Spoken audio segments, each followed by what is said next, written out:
Welcome to the Gestalt IT Roundtable, a regular series where we discuss interesting and important topics in the enterprise IT space with a group of community members as well as some very knowledgeable experts in the manufacturing side of the house.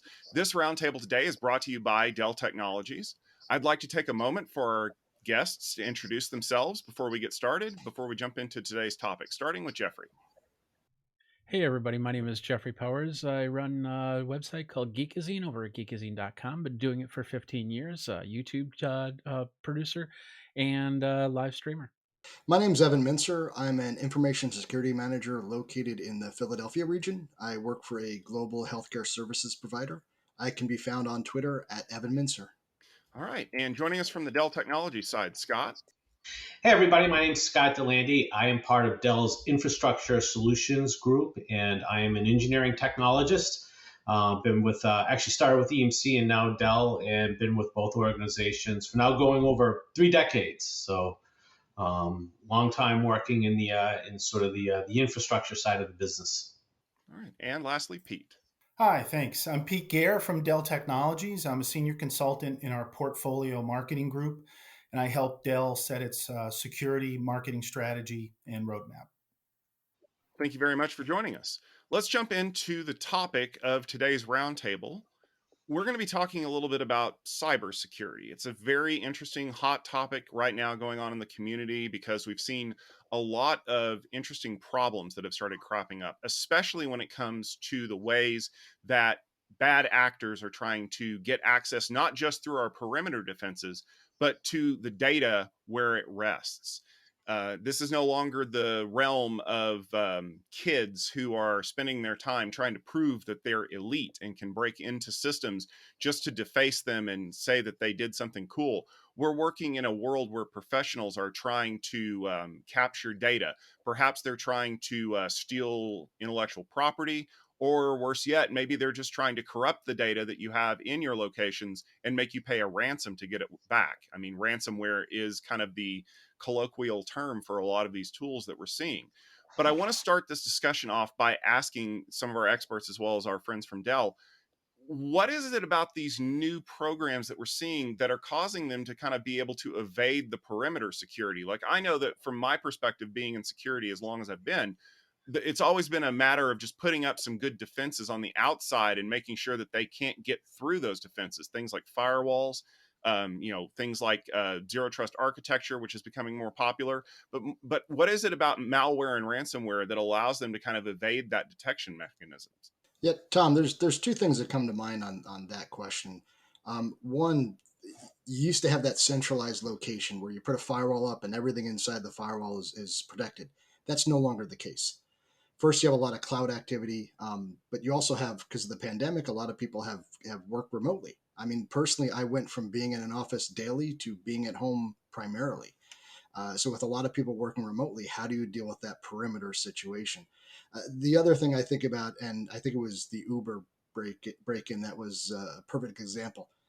People, if they get annoyed enough with something, they'll click OK, and that's what we found when an MFA response. Someone just said, I've been getting too many of these. I'm just going to click OK, and now someone got admin access in. And I think that's a very important point, is that Uber, at least the engineering team that in that specific case, had done all of the things that we told them to do, enabled multi-factor authentication, made sure that it was required to gain access to critical systems. And yet someone got creative enough to find a way around it. So are these recommendations that we're giving people trying to educate users, do they go far enough? It's tough to say because the reality is there's always going to be a new corner that needs to be turned in this process. Like for instance, we're coming up against the holidays.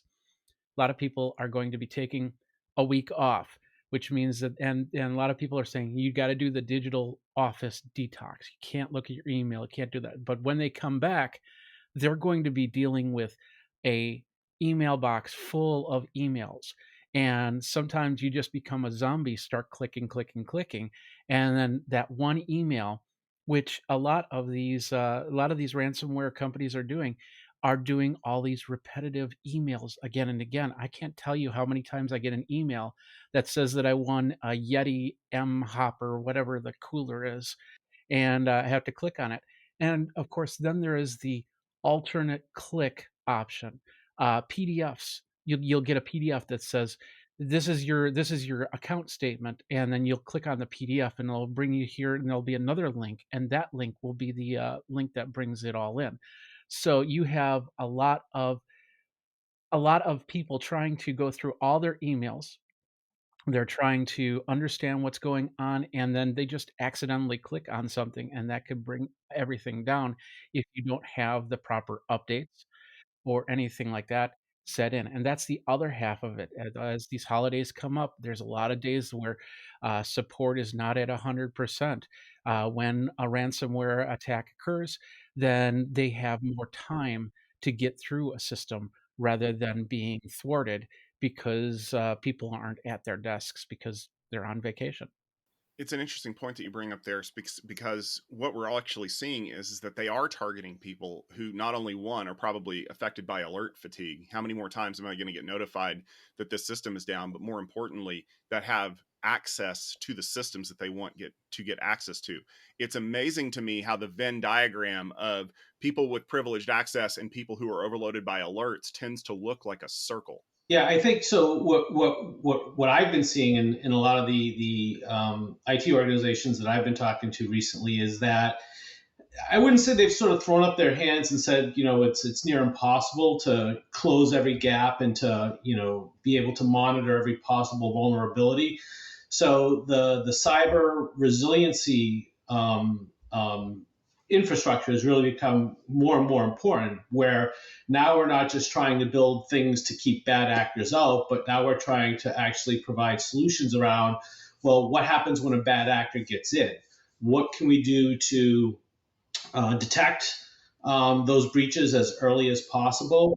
What can we do to minimize the potential damage that those bad actors can cause? And how quickly can we get the business back up and running again and get applications safe and secure? So when you look at the range of solutions that Dell has had, we've got a pretty long history in terms of providing these things. I think the thing that's changed is there's a little bit of a nuance in the terminology. And what I mean by that is 25, 30 years ago, IT organizations were building out their business continuity strategies. And this was to prevent, kind of those classic failures around, power failures, the proverbial, hitting the fiber cable in the parking lot with a backhoe, natural disasters, things like floods, hurricanes, those types of things. And while we've been protecting against those types of incidents for many, many years, the types of the types of scenarios that we're looking to protect against has shifted, where now it's not just those kind of outside types of events happening, but what happens if somebody gets inside, and now we have to go ahead and perform some type of recovery. So it's using a lot of the same tools and technologies in terms of how we're able to provide the recovery. But some of the things that have had to change is really around the area of detection, and being able to do things not just at kind of an individual level, but being able to do it at scale. So those are some of the challenges that I think we've been talking to a lot of organizations about, how we can help them kind of close those potential vulnerabilities going forward. So I want to talk a little bit about that whole detection at scale thing, because that is something that I hear a lot from teams that are working in the SOC, is that it's not enough to figure out if something has been infected. It's to see how widespread that infection is. Are we starting to see, the kinds of tools that can rapidly footprint an organization or cross through the whole enterprise in a matter of hours when an anomaly is detected? And worse yet, what happens when those tools are designed to kind of have a low visibility threshold so that it won't trip the usual sensors that we might be relying on? Yeah, Tom, one other thing that I brought up with that is that when I deal with the SOC, a lot of times you have to look at how sensitive are the alerts, because I've seen alerts for things where it is an end user doing stuff. They're doing legitimate business, and it just looks like an alert. So if you get too sensitive, does that cause a problem?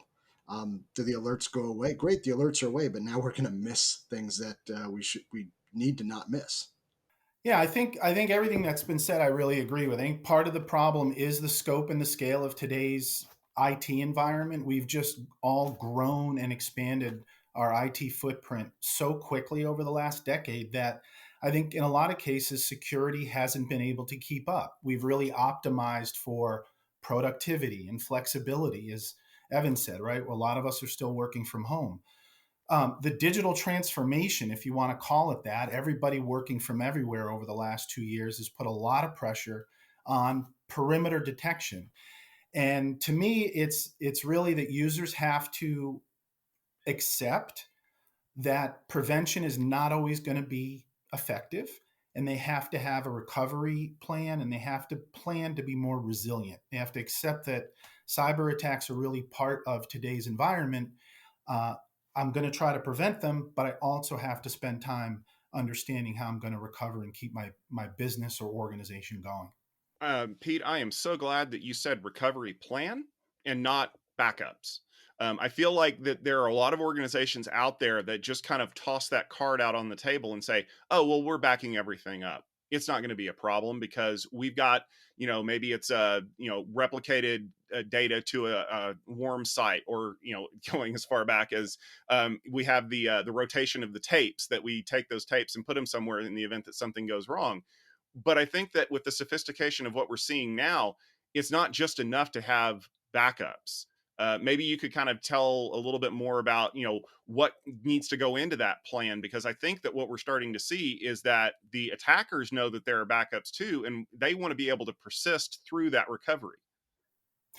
Yeah, for sure, Tom. I mean, it was more than a decade ago that I think cybercrime was called the largest transfer of wealth in the history of man. That was 2012. And since then, it's only gotten more. Backup, it used to be the last line of defense. Today, it's the first line, really, of defense. It's got to be backup plus a DR plan, whether that's a physical and a virtual plan, or using cloud based protection or storage as one of your DR plans. But we're also seeing modern developments like vaulting, data vaulting, putting data offline, separating it, isolating it as a reaction to or a solution for cybercrime like ransomware. Part of that is just not allowing the bad actors to even know that your most valuable data is somewhere else. Also, not just having that offline copy, but the granularity of those copies, right? How frequently are we making those copies so that if we do have a breach and we do need to recover something, is the data a week old? Is it a day old? Is it hours old? Is it minutes old? Right. And I think organizations are looking to try and close that window as much as possible, while also balancing kind of the realities of having to manage the infrastructure capable of doing that. Because, the more copies you make, the more granular you want to be from an RPO perspective.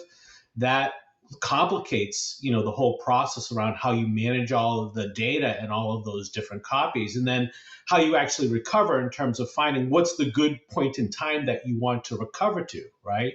Because it's a question of, once you discover that there is a breach and there is something that's been infected, now we've got to go back and find out, well, when did that happen, right? And having copies available to go ahead and do that type of analysis, right? The forensics associated with trying to identify when the bad actor got in becomes a critical part of the overall recovery plan, right? Because we don't want to go, weeks back and lose all of those transactions and all of the data, because that's the last copy that we think is the good one that we can safely go ahead and recover from. I think it's interesting that you bring this up as a specific problem, that it's almost like it's a three-edged sword. On the one hand, you have this recovery point objective. You need to get all of that data back, because if it's a transactional processing system or if it's electronic medical records, I mean, there's a massive issue that could happen there. But you also need to make sure that you've gone back far enough that that particular data isn't affected by whatever caused it to be, encrypted, or there's a persistent problem. But more importantly, you also have to preserve what you can for an incident response. Because if you Mhm. wipe everything out and just restore from backup, you've also wiped out the way that they were able to get in. So who's to say you didn't put the exploit back in place that they used to violate your infrastructure in the first place? So it's this very careful balancing act that is, quite honestly, not an easy fix. And I'd like to add one more thing to that, and that is, if you come from a backup, you're also coming from a backup that doesn't have any security fixes, any updates that happened onto the machines, onto the systems before that point. So then there's a lot more that has to be done to bring that to the state of normalcy and currency. And there's always a chance that that ransomware could come right back in. Yeah, the forensics around being able to detect those types of breaches are becoming more sophisticated, right? As the types of attacks become kind of better understood, and really, we kind of figure out, what are the types of ways that they're getting in, and what are the technologies, what are the algorithms, the encryption pieces that they're using. And I can tell you, within Dell, we've studied the problem, and I think the thing that we've seen is that these types of attacks generally follow sort of a very common template, right? In terms of how they get in, and what they're trying to do, and the technology, or sort of the code that they inject in order to enable that. And what that's given Dell the ability to do is to, through our monitoring tools, to be able to leverage the telemetry that we built into the infrastructure, to be able to understand those different types of attacks across a number of different vectors, being able to look at very microscopic levels of the data sets, to be able to see how things are changing, when they're changing, how quickly they're changing, and then, based on what we've observed from some of the other attacks, be able to, in some cases, just send an alert to say, hey, something looks wrong, right? So that a user can go ahead and go in and figure out what they need to do, to, basically kind of shutting the trap door, right? To kind of fence that off and say, okay, this doesn't look right. It's fitting a profile that something is happening that shouldn't be happening. We're going to go ahead and we're going to split something off, so that we have a point in time that we know we can go back to say, this is when we first started to see this. What's the window in terms of, are we talking minutes, hours, however long, that bad actor has actually been in there in doing those types of things? But the technology that we've been developing is trying to do that at a very granular level, but also trying to do that at an incredibly high level of frequency, so that we're able to, again, minimize the time required to identify these types of attacks, and minimize the potential exposure that a business might have to the damage that could be caused. Yeah, I think that makes sense, and that's one of those important things that, as you mentioned, even if the sophistication of the technology to be able to penetrate those perimeter defenses increases as we get better at defending against it, once they're inside of the organization, they tend to do the same things.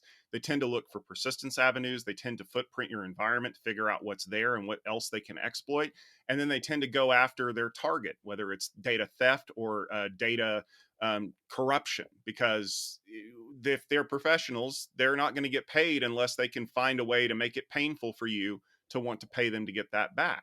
Well, what they're trying to do is they're trying to cause the maximum amount of damage within the smallest amount of time. So they're not going in and attacking an application and trying to encrypt everything within that database.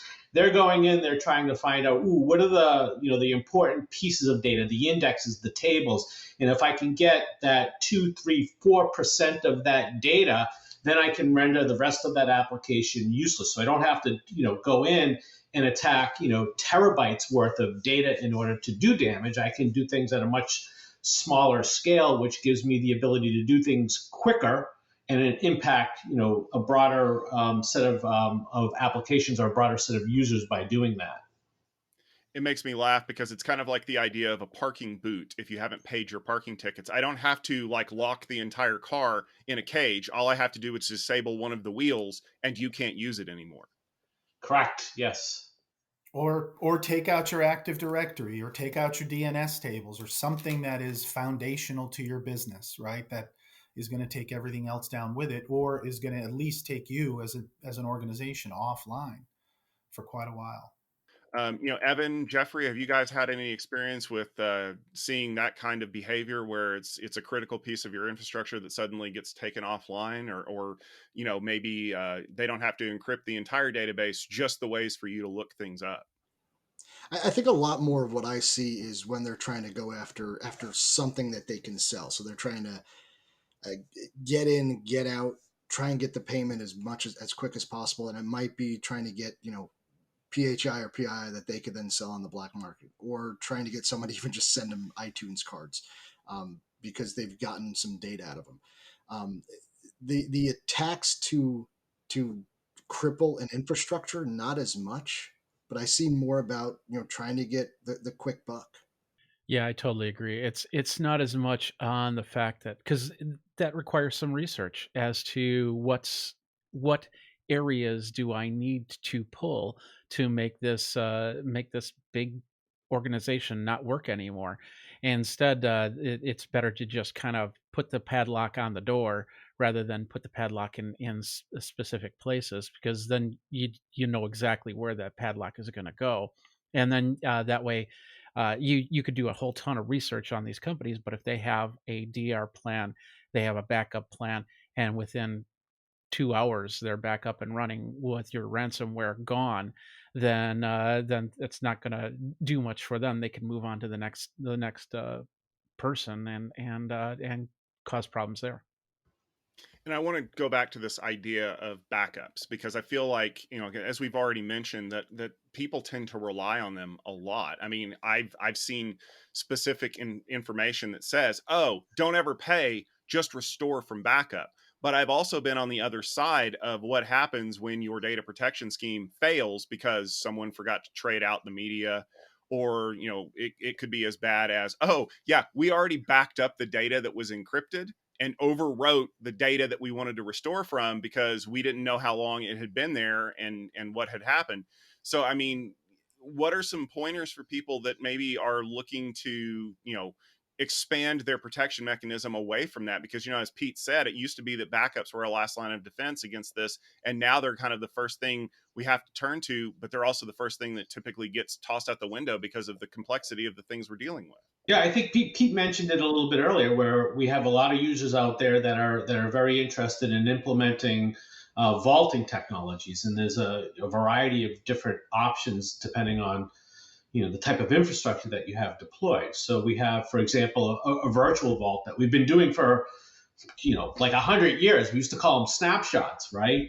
But the way that we've architected and designed the snapshots to behave have been done specifically to be able to address some of the potential vulnerabilities that hackers could have, where now if they're able to take over the infrastructure and get at the data, they can also attack the snapshots. So we put safeguards in place around things like secure snaps to prevent people from being able to tamper and to corrupt and to do damage to those copies that users need to have in order to be able to recover against. We also have physical vaults where we're not just doing things within the array, but we're actually going outside to a separate location.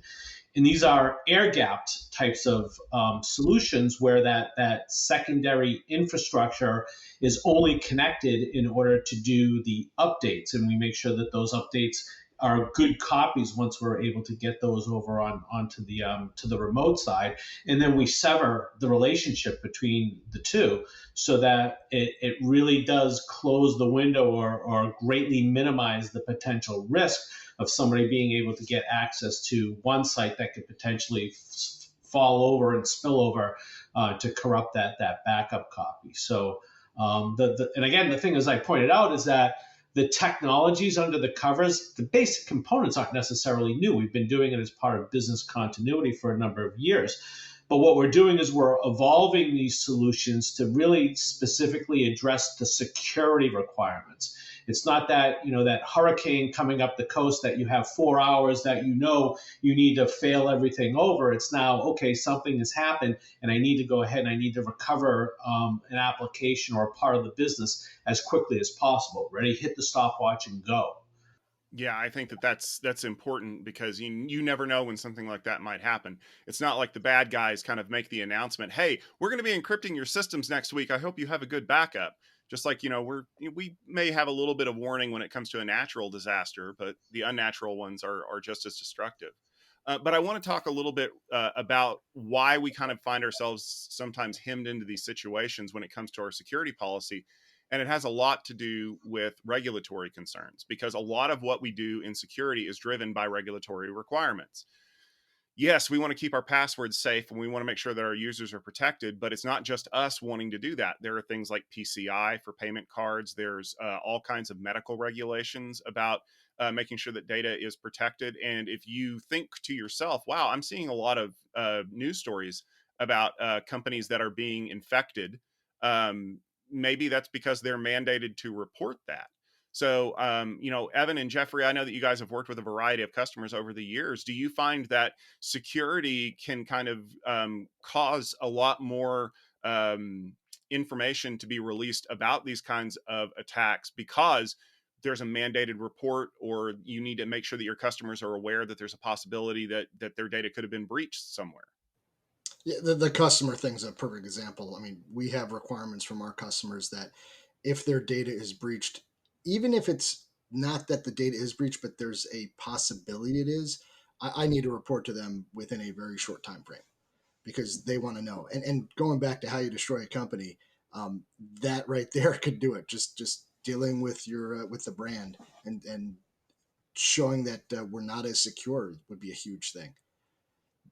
Because we deal with PHI and PII, um, our clients do not want us losing their data. Yeah, I would agree.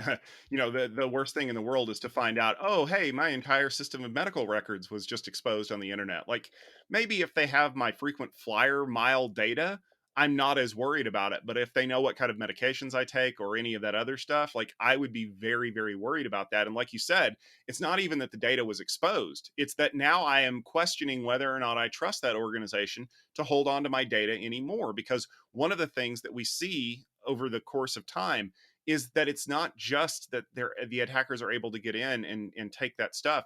It's the growing amount of data about me that is being stored by organizations that can then be cross-referenced across a number of tools, for lack of a better term, to find out more things. I mean, look at the number of breaches of your own personal account that come not from people being able to kick in the front door of Gmail or Facebook, but because I've reused the same password in a number of places, and they're like, oh, well, I might as well try that key in this lock. I mean, in a lot of ways, the last 20 years of IT, of what we've all experienced, has been a little bit like the wild, wild west. Just look at all these new tools. Let's go use them, and build these great new businesses and business models. And data is the fuel of that, right? Regardless of if you're developing cars or selling cars, data is your resource. And so I think, yes, regulatory issues sort of started in regulatory environments like financial services and healthcare, but I think very soon we're actually seeing them now, but I think soon we'll see more global standards on data security, and actual more repercussions for organizations, public or private, that can't prove that the data they're holding on to on behalf of their clients or partners is held confidentially, has integrity, and is available when it's asked for. I think we'll see that moving forward. You just said the magic word that so many auditors love to hear: prove. I don't just want you to think that it's secured. I don't want you to tell me that you think it's probably okay.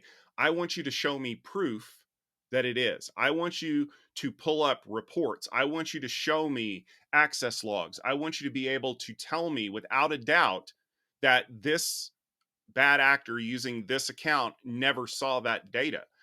Does Dell have tools that can allow me to do those kinds of things so that I can, with certainty, provide a report to my auditor and go, look, I can prove that we didn't get breached? Well, we do. We certainly participate in enabling a customer or partner of ours to provide that proof, right? I mean, we provide the infrastructure, we provide the tools to allow our customers to do that. I mean, one example of that on more of a broader scale is something like Sheltered Harbor, which is it's a set of controls. It started out in the U.S. financial system, but it's really about ensuring that account data, like if you want to go to your ATM machine and get your balance and you're unable to do that because of a cyber attack that's taken the bank out, that could cause a run on a bank, right? Which could cascade around the world. So initiatives like Sheltered Harbor doing just what you said, Tom, ensuring that financial institutions have account data held in a way and secured in a way that even if that bank were to fail, the data could be recovered by another bank and business could continue and prove it. So All right. Well, as you can tell, cybersecurity is something that is complex and can cause a lot of heartache for people, but only if you don't have the right tools in place. You need to understand how people are going to try to attack your systems, but also how you can recover from them. You need to have a solid plan in place. You need to have good partners that can provide you with the right set up to make sure that you can come back from these kinds of attacks. And you need to be able to prove what was infected, what was not, what's been breached, what hasn't, because that is the way that you can repair your reputation should this happen. And I know that there's a lot of companies out here who are starting to weigh these challenges. How protected do I need to make things? How sure do I need to be that these things weren't impacted? And as you do those investigations, it's important to understand that it's not just a perimeter defense problem anymore, that there's a lot of things inside of your organization that need to be protected from those kinds of bad actors. And I think that our friends at Dell Technologies have several solutions that they'd be willing to share with you. Pete, if people want to learn more about those, where can they go to find that out?